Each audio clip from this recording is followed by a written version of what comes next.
Hi there, and welcome to The Daily Gardener, an almanac of garden history, literature, and small botanical joys. I'm Jennifer Eadling, and today is March 27th. Late March is a season lived largely on faith. Not blind faith, practiced faith. The kind that comes from staying with the season long enough to notice when forces have quietly aligned.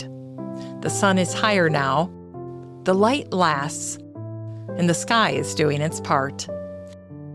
And still, this is often the moment when we grow impatient, when we want proof, when we're tempted to take matters into our own hands and hurry spring along. We clip branches, forsythia, flowering crab, cherries, the double flowering peach, a glimpse at what's coming, pulled forward into the light. Gardeners believe in spring. That's not the hard part. What we sometimes struggle with is patience, the willingness to let the season arrive on its own terms. Here's today's garden history.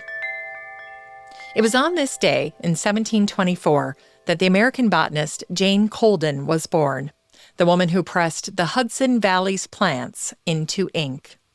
Before titles or praise, Jane was a young woman walking her family's vast estate in colonial New York, paper and ink in hand, patience gathering like dew.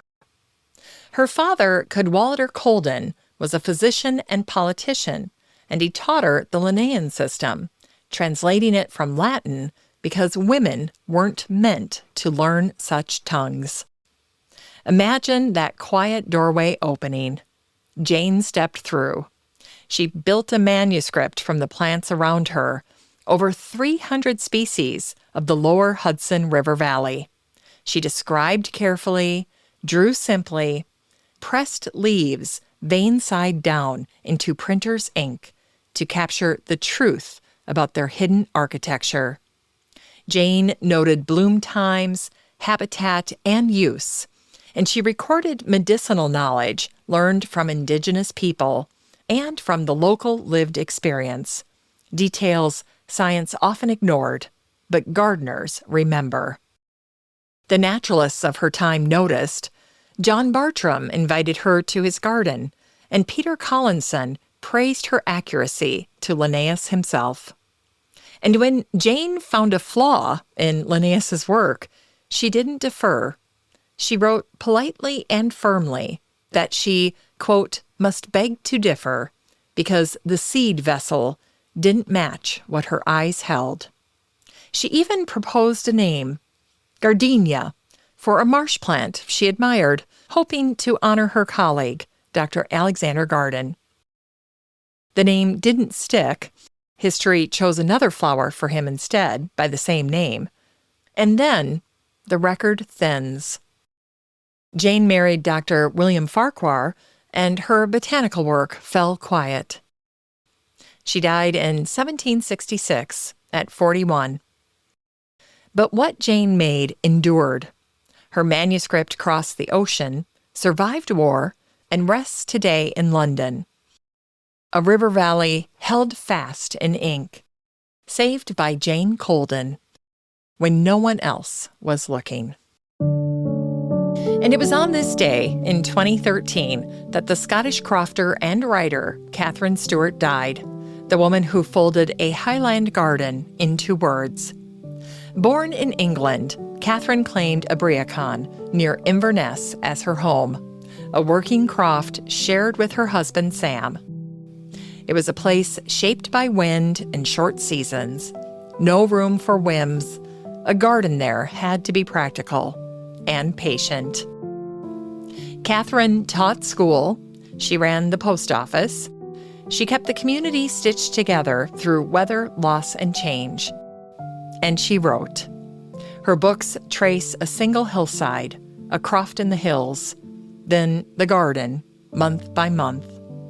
Blown down greenhouses, sleet numbing her fingers, tomatoes coaxed along the way, mushrooms turning up unexpectedly in the shed, seeds started on a bedroom windowsill because she used what she had. On a croft, the garden feeds the house. It moves easily into the kitchen, into preserving, into wine, into daily meals. And Katharine returned day after day with a spade in hand. Katharine Stewart didn't write about an ideal garden. She wrote about the one in front of her. And by staying with it, season after season, she showed how a small plot can hold an entire world.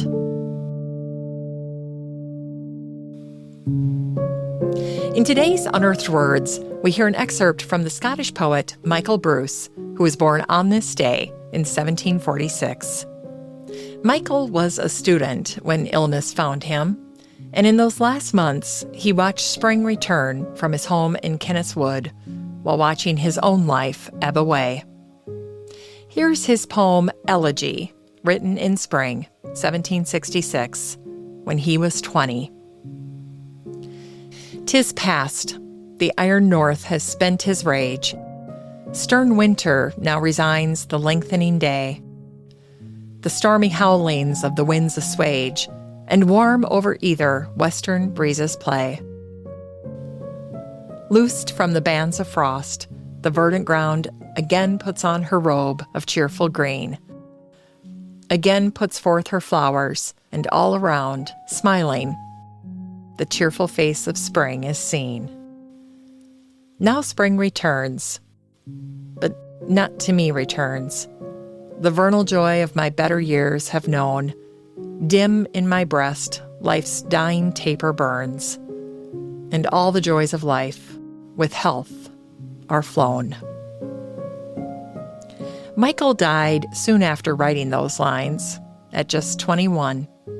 But his poem remains, forever capturing the moment when winter loosened its hold and spring returned again.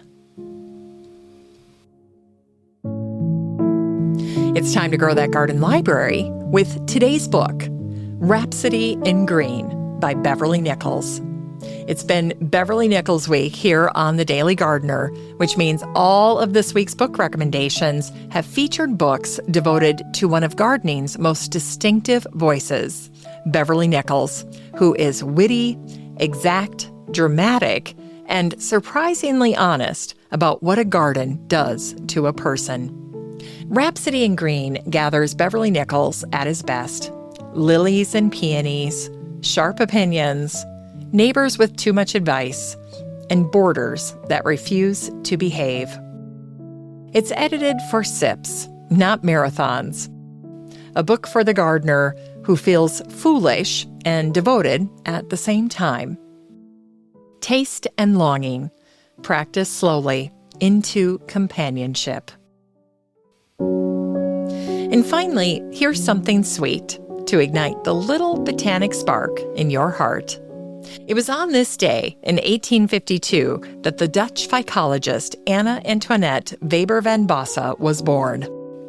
In her work as a botanist, Anna specialized in algae, seaweeds, and the overlooked builders of ocean floors. On the Siboga expedition through Indonesia, Anna's ship anchored near an island. In the morning light, the seafloor glowed red.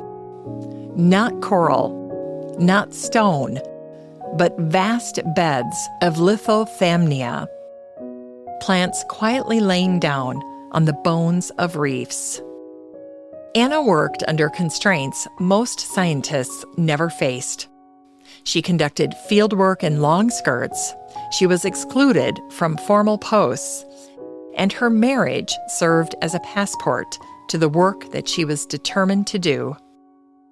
But through it all, she kept going. Her specimens accumulated, and a global collection took shape. Plants again doing the slow work of building worlds. Today, a new Dutch research vessel bears Anna's name. As we close the show today, remember, patience runs thinner this time of year.